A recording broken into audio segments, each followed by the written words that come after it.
Everyone, good morning to all of you. आज है 15 जनवरी और 15 जनवरी से बनने वाले सभी इम्पॉर्टेंट करंट अफेयर के हम लोग इस वीडियो में डिस्कशन करेंगे। तो देखते हैं कि पहला क्वेश्चन क्या है इस वीडियो का इम्पॉर्टेंट करंट अफेयर का। तो कौन सा अफ्रीकी देश यूएनएससी में अस्थायी सदस्य के रूप में शामिल हुआ है? तो ये कौन सा है? अल्जीरिया है। इसके साथ साथ और भी है 4 सदस्य। महासभा में मतदान के बाद 5 देशों को संयुक्त राष्ट्र सुरक्षा परिषद के अस्थायी सदस्य के रूप में चुना गया है। अल्जीरिया है, गुयाना है, कोरिया गणराज्य है, सियरा लियोन है और स्लोवेनिया है। ये पांचों देश जो है ये अभी राष्ट्रीय संयुक्त राष्ट्र सुरक्षा परिषद का अस्थायी सदस्य चुना गया है। इन पांचों देश को अंतर्राष्ट्रीय शांति और सुरक्षा बनाए रखने के लिए प्रमुख निकाय में शामिल होंगे, जो कि जनवरी में शुरू होगा। 2 साल की अवधि के लिए सेवा करेंगे। हर 2 साल पे 5 ऐसे देश होते हैं जिनको कि अस्थायी सदस्य के लिए चुना जाता है। तो इनकी अवधि कितनी होती है? तो 2 साल की होती है। स्लोवेनिया ने पूर्वी यूरोप के दौड़ में बेलारूस को हराया और 38 के मुकाबले में 153 वोट प्राप्त किए हैं, जबकि अल्जीरिया, गुयाना, सियरा लियोन और कोरिया गणराज्य निर्विरोध चुनाव लड़े हैं।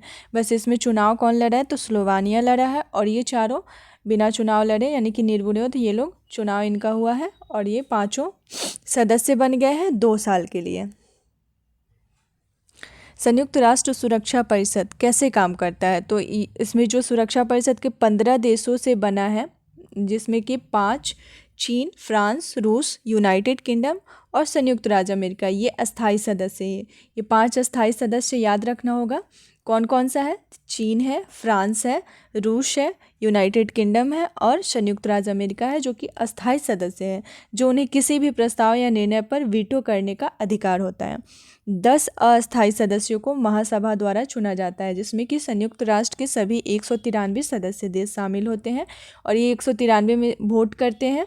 इनके वोट के आधार पे उनका चुनाव होता है। क्षेत्र द्वारा भौगोलिक वितरण के अनुरूप है। मतदान गुप्त मतदान द्वारा आयोजित किया जाता है, जो कि उम्मीदवारों को 2/3 बहुमत या 128 वोट प्राप्त करने होते हैं। जिस भी कंट्री को बनना है अस्थायी सदस्य, उसको 128 वोट प्राप्त करना जरूरी होता है, तभी वे बन सकते हैं। भले ही वे निर्विरोध चले जाए, अगर निर्विरोध चलेगा तो ठीक है, नहीं तो उन्हें 128 वोट प्राप्त करने होते हैं।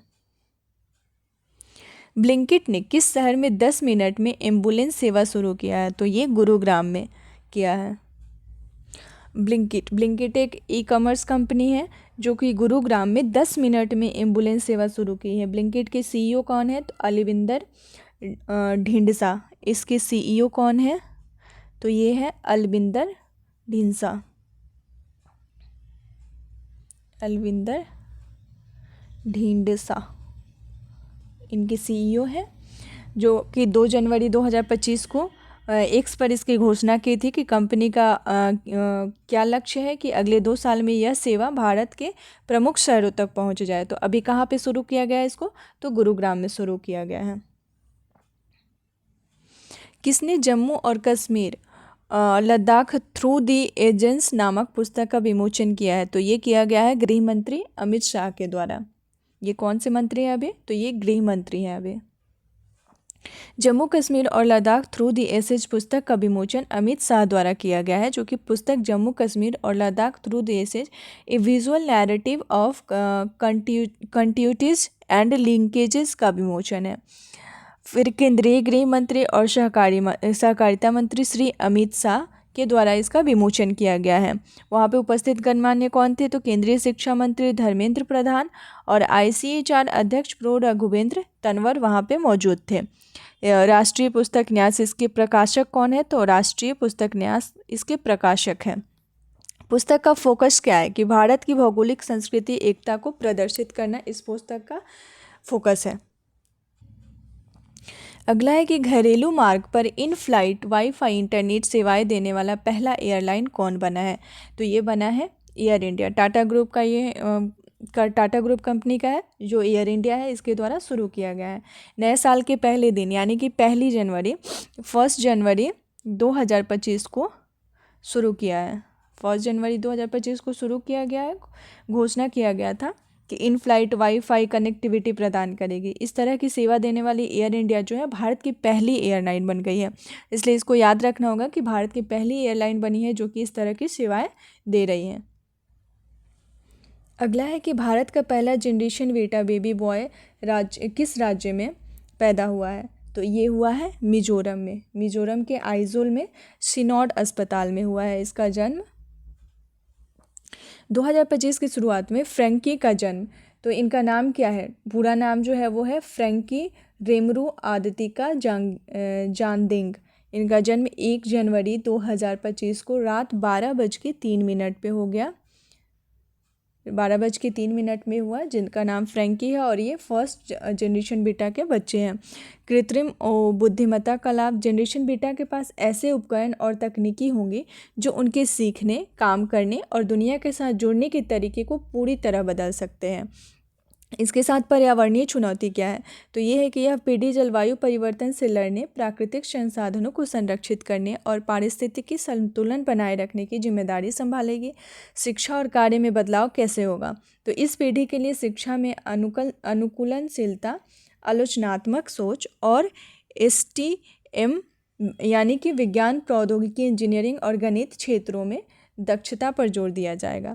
फ्रैंकी रेमुआटिका जादेंग, इनका पूरा नाम है ये। जन्म न केवल उनके परिवार के लिए बल्कि एक पूरी पीढ़ी के लिए एक ऐतिहासिक क्षण है, इसलिए इनको भारत के पहले जनरेशन बेटा बच्चे का नाम दिया गया है। अगला है कि डॉक्टर राजगोपाल चिदम्बरम जी का निधन हुआ है। इनका संबंध किससे है? तो ये न्यूक्लियर प्रोग्राम से संबंधित है। परमाणु ऊर्जा के क्षेत्र में एक प्रमुख हस्ती डॉक्टर राजगोपाल चिदम्बरम का निधन हो गया है। इन्होंने भारत के परमाणु यात्रा में अहम भूमिका निभाई है। 1974 में पहले परमाणु परीक्षण से लेकर 1998 में ऑपरेशन शक्ति का नेतृत्व किया, जिसने भारत को परमाणु शक्ति के रूप में स्थापित किया था। तो इसलिए ये इम्पॉर्टेंट है। दिल्ली वक्फ बोर्ड के CEO कौन बने हैं? तो ये बने हैं अजीमुल हक। ऑप्शन ए राइट ऑप्शन है। समाचार में क्यों है? तो दिल्ली वक्फ बोर्ड के CEO की नियुक्ति हुई है। तो कौन बने हैं? अजीमुल हक बने हैं, जो कि एक IAS अधिकारी हैं और उपराज्यपाल VK सक्सेना के द्वारा इनको स्वीकृति दी गई है। मामले को लापरवाही से संभालने और प्रस्ताव प्रस्तुत करने में 1 महीने की देरी हुई, इसलिए ये आलोचना हो रही थी। दिल्ली वक्फ अधिनियम 1995 की धारा 23 बोर्ड द्वारा दो नामों के पैनल की सिफारिश आवश्यक है। रिक्तता का प्रभाव क्या है? कि इन इमामों और अन्य कर्मचारियों के वितरण में देरी होती है। वक्फ बोर्ड का द्वारा प्रस्ताव की पुष्टि भविष्य में कानूनी प्रावधानों का पालन अनिवार्य है। केवल एक नाम प्रस्तुत किया गया, पैनल आवश्यकता की अनदेखी की है। इसमें भी अभी केवल एक नाम को प्रस्तुत किया गया, जो कौन बने हैं? अजमल हक बने हैं। भारतीय एथलेटिक्स महासंघ का नया अध्यक्ष किसे नियुक्त किया गया है? तो ये बने हैं बहादुर सिंह सग्गू। ये भारतीय एथलेटिक्स महासंघ के नए अध्यक्ष बने हैं। बहादुर सिंह सग्गू को 7 जनवरी 2025 को सर्वसम्मति से भारतीय एथलेटिक्स महासंघ का नया अध्यक्ष चुना गया है।